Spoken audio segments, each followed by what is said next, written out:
So, if I, as an Omo of Obio, tell you that I am an Igbo woman, I am 100% correct. What P2B is suffering today is linked to the word Igbo. Not that P2B is not qualified to lead Nigeria. The white are not even ready to give their support to anything Igbo in ruling Nigeria. Because of what they went through in our hand, we resisted them. If you deny your identity, then who are you? A lot of my Igbo brothers has carelessly denied their identity. But the question is, if you deny your identity, then who are you? My name is Emeka. My father's name is Ogu. My grandfather's name is Chukwuamaka. Then I am not Igbo. Yet I am not Igbo. To them, Igbo is just a language. But Igbo is beyond that. Igbo is a nation. Then when you talk about a nation, what comes to your mind? A nation is a large group of people that is bound with sense of identity. It can be language. It can be culture. It can be marriage. It can be way of life. It can be dressing. So many things. On the course of Igbo unification, some of our Igbo brothers from Rivers State, Ikwere, and so many other states, and from Delta states, keep identifying themselves as not part of Igbo. When you ask them, they will tell you they are from Edo or from Benin, yet they can't speak Benin. Yet they can't speak Benin. An Ikwere man can never be an Oba of Benin. It is never done. But an Ikwere man is the leader of Ahaneze in Igbo. This is very funny. When my Ikwere brother will identify himself as a Benin man, trying to deny his Igbo identity. The question again is, if you deny your Igbo identity, then who are you? When you deny your Igbo identity, yet you cannot trace your origin, you are lost. So many things happened to be the factor, many factors that led to this identity crisis. One of it is an effect of civil war. Okay. Because after the civil war, there are a lot of government policy that was enacted that is against anything that is Igbo. So a whole lot of people were trying to escape that policy. And for you to escape the policy, you must deny not being part of this. Okay. If you say you are an Igbo person, that means even if you have 20 billion in your account, you only entitled of 20 pounds. So for you not to lose what you have labored for. So what is there that I'm not Igbo? Where are you from? You claim anywhere. That is the genesis and one of the major reasons a whole lot of us are denying. And the people that are actually pushing this identity issue now are not involved from the beginning. Okay. Their parents are parents who actually embark on that journey of denying who they are. Most of them are no more alive. Yes. To tell us the reason why they did what they did. But out of research and some of the things we have done, we've actually discovered that it was not an intentional. They were doing that for survivor. Okay, for survivor. For survivor. They were doing that for survivor. Because it was a game of if you can't beat them, you join them. That is also. So that has eaten deep into the fabric. The fabric of the anonymous in us. And in fact, I was just doing a video trying to respond to my brother Ejikeme Obioko, who said he's an Inuani man, but he's not a descendant of Igbo. There is something I want to correct. So, sorry. I was just wondering, and under the statement, and he went ahead to request for Anioma State that we need Anioma State, that it doesn't care wherever it is posited. And people came under to start saying no, they don't, just because of the what you said, civil war and the Biafran agitation. You what he said is that when he said he's an Inuani man, that he's not a descendant of an Igbo, I want to say this. This is one of the major things that most people have come in contact with, are struggling with. Is an information we need to correct. I'm an Igbo man. I'm not a descendant of Igbo. Anambra man is an Igbo man. He's not a descendant of Igbo. I'm an what is he called? Anioma man and not a descendant of Anioma. But an Igbo man. But I'm an Igbo man. So why am I saying this? When most of us believe that when they accept being Igbo, it simply means they came from somewhere in Igbo land. That is something they should understand. Last time, yeah, that is the mentality, but that is not true. Because when you look at the formation that makes us, all of us, this is a kind of vice versa. When we talk about migration, there are people who migrate down, there are people who migrate back. So it's a vice versa. You cannot claim that this is where you are coming from. But the truth is that what we possess has actually shown to us that we are all one. Okay. Thank you very much, my amiable president, Kanebi Onwe Madu. I would like to come down to the Omu. Okay. I want to enjoy your wealth of knowledge. And you being at the focal point of where this crisis prevails a lot. This crisis has been established so deeply in the Eze Chima clan. Talking about the Iseluku, the Iseles, the Onichas, et al. The question I would like you to address today, Eze Chima. Who is Eze Chima? Bello Shima Mama. That's your question. Trigger well. And knowing that you are from Obio, which is the head. You see? And Eze Chima, like everybody know, I don't know him in person. I was not born then. We all hear Eze Chima, Eze Chima. But my parents never told me that I am not an Igbo person. Okay. That's all I can say here. So like my brother said here, if you deny your identity, then who are you? I keep asking this question. Eze Chima came from somewhere. It is possible that nobody that is still alive that can say, well, this is where Eze Chima come from. But at least the truth being told, there are still people who knows the story. Okay. Which I have met, with them. And they told me the story. But just to know that I am just an Omu, there are some things I cannot say. I will be crucified.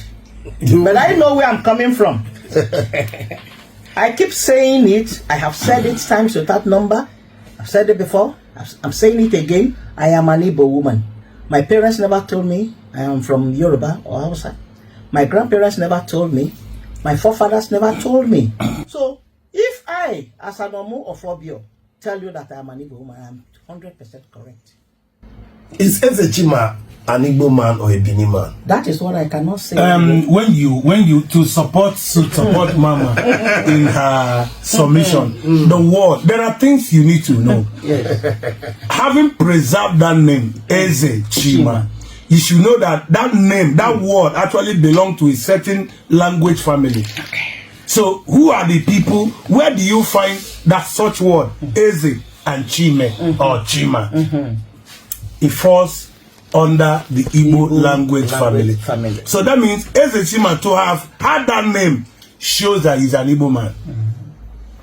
Some people have said that it is Eze Ekimi. Now where is the Eze coming from?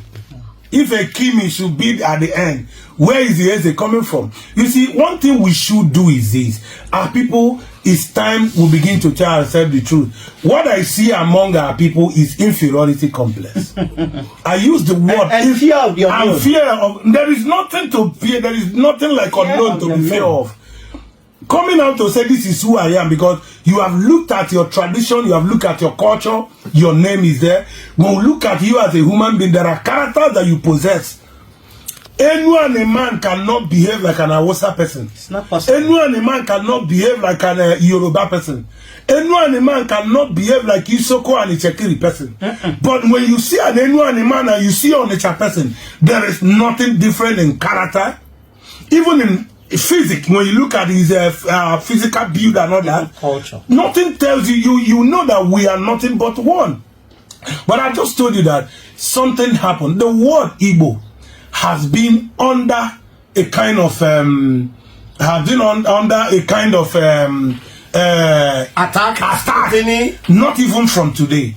If you have studied and read very wide to see that the word Igbo has actually faced a lot of persecution from within and outside. How did I mean? When you look at our contact with the foreigners, from Portuguese to the Britain and to all the white that actually came into this area, you discover that the word Igbo that you see that we are facing division today is not just because people hate us, but it is because of the transaction where we have had in time past with the Europeans. Number one, you look at the Aba Women Riot, you look at the Kumeku War, you look at the Isuama Resistance. There are a lot of things that give that name a kind of issue that is suffering today. The Britain, I will not make this statement without dropping this word. What P2B is suffering today is linked to the word Igbo. Not that P2B is not qualified to lead Nigeria. The white are not even ready to give their support to anything Igbo in ruling Nigeria.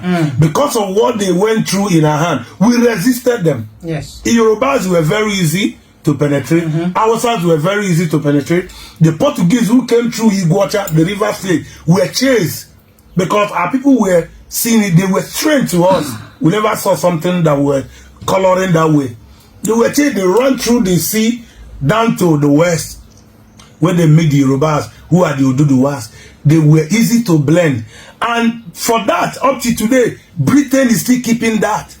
Enmity. They're still keeping that. So the word Igbo face challenge whenever it's been mentioned. So our forefathers decided to take a word out of that name, to create a word of their own that can give them identity that differs from that word Igbo.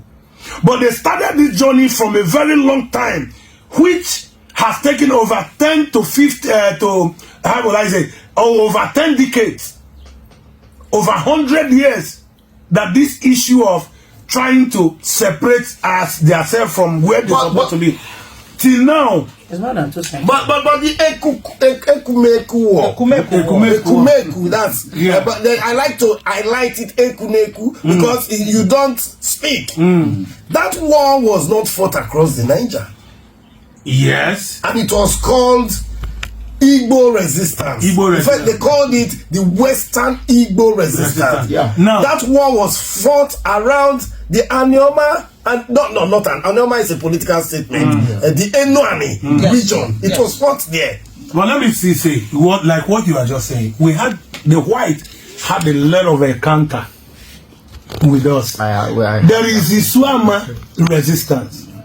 This Isuama resistance, there are people who partake to it because people who migrated out of Isuama, you look at this Ndoni people, you look at this some part of Ikore River State. Yeah. Most of them trace their genealogy to Isuama. Even those who are pointing Akalaka and so, it's within the Isuama axis, stroke, Abo and whatsoever. Now, one thing is that if you say you are not Igbo, you must lay hand on somewhere so that you will not fall your hand. That is the reason why most of them are paying allegiance from beginning to the Benin. Okay. But the truth is that we have Isuama resistance, we have Ekumeku war, we have what is it called? Okwane, Awa, Otu, you know, there are a lot of resistance that the white men, and that is the reason why they decided to place what is called divide and rule strategy, division among us. But they believe that if these people are able to come together, having this kind of doggedness in them, that they will rule the world. So what are we going to do to keep them weak? Is to divide them. So they planted that seed of divide and rule strategy, which you and I are battling today. So most of our youth that you see today that are saying, I know be this, they are acting the script they met. There is a script already. So most of them are not even ready to take step forward further to actually discover what actually transpired. They failed to ask themselves very Simple question. Yeah. Why did I bear this name? Yes. Why did I have 4 market days? Yeah. Why did we have OB? Why did you have this? Why did you have Ada? Why did you have Opara? There are some things you look at our community name as spiritual affiliation. I told somebody, I said, Oga, there are some of the things that you inherited from your forefathers. Aside the land, one thing you must not kill, but you want to know where you are coming from, is your spiritual journey. The deities. My brother, apart from that, the white men came with churches to deceive us. You understand me? It was through that church they were able to divide us.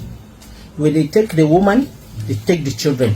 They maybe when the man is resisting, the woman will go for her husband, come to church. You understand me? So they divided us among ourselves. And that is what we are suffering today. If you come to think of it, parents failed their children. It is not the fault of the children. It is the fault of the parents who failed to talk to their children. Because your grandfather, from a child to the grandfather, should be able to know what happened that time. If you met your grandfather, you have met your ancestors. But these days, people talk of church more than their tradition, their culture. You understand me? When you're telling them something, no, don't go to this festival, don't do this. It is against the rule of the Lord, you know, this, that. But behind them, they do something else. They know the truth, but they cannot come out openly to say the truth.